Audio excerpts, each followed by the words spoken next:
নমস্কার বন্ধুরা, এবার কি তাহলে ইরানকে বাঁচাতে মাঠে নামলো পাকিস্তান? ইরানের রেভলিউশনারি গার্ডের একজন টপ জেনারেল এবং ইরানিয়ান জাতীয় নিরাপত্তা পরিষদের একজন মেম্বার মোহসেন রেজাই ইরানের সরকারি সংবাদ মাধ্যমের কাছে এমন বয়ান দিয়ে দিয়েছেন যার ফলে বিশ্ব রাজনীতিতে তোলপাড় লেগে গেছে। তিনি বলেছেন, পাকিস্তান ইরানকে আশ্বস্ত করেছে যে ইসরায়েল যদি ইরানের ওপর নিউক্লিয়ার বোমাকে ব্যবহার করে তাহলে পাকিস্তানও ইসরায়েলের ওপর তাদের নিউক্লিয়ার বোমা নিক্ষেপ করবে। এছাড়াও তিনি বলেছেন যে ইরানের কাছে নাকি এখনও এমন মিলিটারি স্ট্র্যাটেজি রয়েছে যা তারা এখনও অবধি ব্যবহার করেনি। এগুলি কি ইরানের মনস্তাত্ত্বিক যুদ্ধ কৌশল যা ব্যবহার করে ইরান ইসরায়েলের মনোবলকে ভাঙতে চাইছে, নাকি সত্যি পাকিস্তান এত বিশাল একটা সিদ্ধান্ত নিয়ে ফেলেছে? যদি ইরানের পাকিস্তানকে নিয়ে দেওয়া এই দাবিটি সত্যি হয়ে যায় তাহলে একটি বিশাল ধ্বংসযজ্ঞের দিকে এগিয়ে যাচ্ছে পৃথিবী। সত্যিটা কি? এখানে পাকিস্তানের সরকার ঠিক কী বলছে এবং কেন বিশ্ব সংবাদ মাধ্যম এই হুঁশিয়ারিকে এত গুরুত্ব সহকারে পর্যবেক্ষণ করছে, চলুন জেনে নেওয়া যাক। এই ভিডিওতে আমি যতবার নিউক বলবো আপনারা বুঝে নিন যে আমি নিউক্লিয়ার বোমার কথাই বলছি। এই বয়ানের সত্যতা জানতে হলে প্রথমে আমাদেরকে জানতে হবে যে আদৌ কি ইসরায়েলের কাছে নিউক রয়েছে, নাকি তারা আমেরিকার নিউককেই ব্যবহার করবে। পৃথিবীতে অফিসিয়ালভাবে 9টি দেশের কাছে নিউক রয়েছে, যার মধ্যে ইসরায়েলও একটি দেশ। অর্থাৎ ইসরায়েল চাইলে অবশ্যই তারা ইরানের ওপর নিউক নিক্ষেপ করতেই পারে। এছাড়া আপনারা তো সকলেই জানেন যে পাকিস্তানের কাছেও নিউক রয়েছে। তবে অনেক বিশ্লেষকই মনে করেন যে ইরান নিজে স্বীকার না করলেও ইরানও অলরেডি নিউক বানিয়ে ফেলেছে, যদিও সেটি এখনও প্রাথমিক পর্যায়েই রয়েছে এবং বেশি উন্নত নয়। তবে পাকিস্তানের শাহিন 3 মিসাইল যা 2700 কিলোমিটার দূরত্ব পর্যন্ত আঘাত হানতে সক্ষম, সেটা দিয়ে কিন্তু পাকিস্তান চাইলে অবশ্যই তারা ইসরায়েলের যে কোনো অঞ্চলে আঘাত হানার ক্ষমতা রাখে। যদিও পাকিস্তানের সেনাবাহিনী শাহিন 3 এর মোতায়েন সম্পর্কে সরকারিভাবে কোনো মন্তব্য করেনি, তবে এটিকে অলরেডি পাকিস্তানের সেনাবাহিনী ব্যবহার করাও শুরু করে দিয়েছে বলেই খবর। তবে এই খবরকে এত গুরুত্ব সহকারে দেখার আরেকটিও কারণ রয়েছে, কারণ পাকিস্তানের প্রতিরক্ষা মন্ত্রী খাজা আসিফ 14ই জুন পাকিস্তানের জাতীয় পরিষদে বক্তব্য দিতে গিয়ে মুসলিম দেশগুলিকে ইসরায়েলের বিরুদ্ধে ঐক্যবদ্ধ হওয়ার আহ্বান জানিয়েছিলেন। তিনি সতর্ক করে বলেন যে ইসরায়েলের আগ্রাসনের লক্ষ্য কেবল ইরান নয়, বরং ইয়েমেন এবং ফিলিস্তিনও, এবং যদি মুসলিম দেশগুলো একত্রিত না হয় তাহলে এ ধরনের হামলার শিকার সব মুসলিম দেশই হতে পারে। তিনি যেসব মুসলিম দেশের ইসরায়েলের সঙ্গে কূটনৈতিক সম্পর্ক রয়েছে তাদের সেই সম্পর্ককে ছিন্ন করার অনুরোধ জানান এবং ইসলামিক সহযোগিতা সংস্থা OICকে দ্রুত এই বিষয়ে সম্মেলন করে ইসরায়েলের বিরুদ্ধে একটি জয়েন্ট স্ট্র্যাটেজিকেও তৈরি করার কথা বলেন। আসিফ জোর দিয়ে বলেন, ইরানের সঙ্গে পাকিস্তানের গভীর সম্পর্ক রয়েছে এবং তেহরানের স্বার্থ রক্ষায় আন্তর্জাতিক সকল মঞ্চে পাকিস্তান তাদের সমর্থন দেবে। পাকিস্তানের প্রধানমন্ত্রী শাহবাজ শরীফও ইরানের প্রেসিডেন্ট মাসউদ পেজেশকিয়ানের সঙ্গে ফোনে কথা বলে ইরানের প্রতি পাকিস্তানের সাপোর্টকে পুনর্ব্যক্ত করেন। তিনি ইসরায়েলের হামলাকে ইরানের সার্বভৌমত্বের লঙ্ঘন এবং আঞ্চলিক ও বৈশ্বিক শান্তির জন্য হুমকি হিসাবে অভিহিত করেন।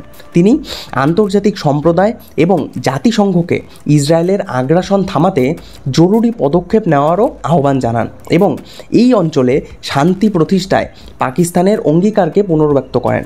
এছাড়াও সাম্প্রতিক ইসরায়েলের প্রধানমন্ত্রীর পুরনো একটি ভিডিও ভাইরাল হয়ে গিয়েছিল, যেখানে ওনাকে বলতে শোনা যাচ্ছে যে ইরানের পর ওনার নেক্সট টার্গেটে থাকবে Pakistan. The greatest mission that we have is to prevent a militant Islamic regime from meeting up with nuclear weapons or from nuclear weapons meeting up with a militant Islamic regime. The first is called Iran, the second is called Pakistan. Because if these radical regimes have nuclear weapons, they will not obey the rules that have been obeyed in the last almost 7 decades. এটি আজ থেকে 10-15 বছর আগের একটি video, যেখানে ওনাকে বলতে শোনা যাচ্ছে যে যদি কখনো তালিবান পাকিস্তানকে কন্ট্রোল করে নেয় তাহলে তিনি পাকিস্তানকে ধ্বংস করে দেবেন। তবে বর্তমানে অবশ্যই তিনি পাকিস্তানকে টার্গেট করবেন না, অর্থাৎ যতদিন পর্যন্ত পাকিস্তান আমেরিকার কথা মতো উঠবে বসবে ততদিনই শুধুমাত্র পাকিস্তান ইসরায়েলের হাত থেকে সেভ আছে। কিন্তু যেদিনই পাকিস্তান আমেরিকাকে চোখ দেখানো শুরু করলো সেদিনই দেখবেন ইসরায়েল পাকিস্তানের ওপর আক্রমণ করে দিয়েছে। যাই হোক, ঠিক একই কথা নিউক ব্যবহারের ক্ষেত্রেও প্রযোজ্য, যে পাকিস্তান যতই মুখে মুখে ইরানকে সাহায্যের কথা বলুক, ভেতরে ভেতরে তো পাকিস্তানের আর্মি যা বলবে তাই হবে। এবং ফিল্ড মার্শাল মুনির কখনোই ইরানকে নিউক কেন, সাধারণ ব্যালিস্টিক মিসাইল দিয়েও সাহায্য করবে না। এছাড়া পাকিস্তানের সরকারও আধিকারিকভাবে ইরানের এই নিউকের দাবিকে সরাসরি অস্বীকার করেছে। পাকিস্তানের প্রতিরক্ষা মন্ত্রী খাজা আসিফ সহ দেশটির শীর্ষ কর্মকর্তারা জানিয়েছেন, ইরানকে এমন কোনো প্রতিশ্রুতি পাকিস্তানের তরফ থেকে দেওয়া হয়নি। ইন্ডিয়া টুডে এবং অন্যান্য সংবাদ মাধ্যমে প্রকাশিত হওয়া প্রতিবেদনে পাকিস্তানের প্রতিরক্ষা মন্ত্রী বলেন, ইসলামাবাদ এমন কোনো প্রতিশ্রুতি দেয়নি। অর্থাৎ শুধুমাত্র মুখে মুখে ভাষণ দেওয়া ছাড়া পাকিস্তান এখনও পর্যন্ত কোনো রকমের সামরিক হস্তক্ষেপের ইচ্ছা প্রকাশ করেনি। এছাড়া পারমাণবিক অস্ত্র ব্যবহারের সম্ভাবনার কথাও কোনো পাকিস্তানি কর্মকর্তার থেকেই পাবলিকলি শোনা যায়নি। এবং এমনও খবর আসছে যে পাকিস্তানের অফিসিয়ালসরা তড়িঘড়ি বিভিন্ন মাধ্যমে ইসরায়েলের কাছে এই খবরকে পৌঁছেও দিয়েছেন যে তারা ইসরায়েলের বিরুদ্ধে কোনো রকমেরই সরাসরি সংঘাতে জড়াবে না। তবে আমাদেরকে এর ব্রডার ইমপ্লিকেশনসগুলো ঠিক কী কী হতে পারে সেটা বুঝতে হবে। প্রথমত, পাকিস্তান এই নিউক ব্যবহারের খবরকে খারিজ করে দিলেও জনসমক্ষে ইরানের প্রতি মৌখিক সমর্থনে সৌদি আরবের মতো দেশ একদমই খুশি হবে না, যারা পাকিস্তানকে বিলিয়ন বিলিয়ন ডলার দিয়ে সাহায্য করে থাকে। কারণ সৌদি ইরানকে নিজের প্রতিদ্বন্দ্বী হিসাবেই দেখে। 2, ইসরায়েলের কাছে অঘোষিত সংখ্যায় নিউক রয়েছে।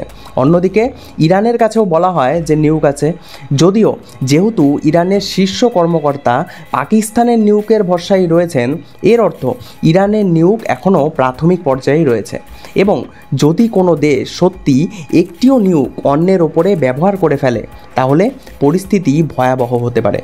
এবং এরপর বিভিন্ন বিশ্ব শক্তিও যেমন রাশিয়া, চীন এবং পশ্চিমও এই সংঘাতে ঝাঁপিয়ে পড়তে পারে। ইতিমধ্যেই ইরান হরমুজ প্রণালীকে আটকে দেওয়ার হুঁশিয়ারি দিয়েছে। এই প্রণালী দিয়েই বিশ্বের 20% তেলের যাতায়াত হয় এবং এমন হলে খনিজ তেলের দাম ব্যারেল প্রতি $100কেও পার করে যেতে পারে। এছাড়াও ইরান যদি মধ্যপ্রাচ্যে থাকা মার্কিন এবং ব্রিটিশ সামরিক ঘাঁটিগুলোকেও টার্গেট করে তাহলে আরও ভয়াবহ পরিস্থিতি হতে চলেছে। ইতিমধ্যেই বিশ্ব এই বিষয়ে 2 ভাগে ভাগ হয়ে গেছে। একদিকে যেমন অনেকেই ইসরায়েলকে সাপোর্ট করছে, আবার অনেকে ইরানকেও সাপোর্ট করছেন। ভারতেও বেশিরভাগ জনগণ যেমন ইসরায়েলকে সাপোর্ট করছে, কিন্তু ভারত সরকার ভারতের চারপাশের ভূ রাজনৈতিক সমীকরণের দিকে তাকিয়ে নিউট্রাল থাকারই সিদ্ধান্ত নিয়েছে। তবে এই বিষয়ে আপনাদের মতামতকে অবশ্যই কমেন্টে জানাতে ভুলবেন না যে ইসরায়েল এবং ইরানের এই সংঘাতের পরিণতি কী হতে চলেছে। এই যুদ্ধে কে জিতবে, ইসরায়েল নাকি ইরান, নাকি কেউই জিতবে না এবং দুজনেরই শুধুমাত্র ক্ষতি হবে? এছাড়াও এই বিষয়ে আপনাদের ভিন্ন কোনো মতামত থাকলে সেটিও আপনারা কমেন্টে জানাতে পারেন। ধন্যবাদ।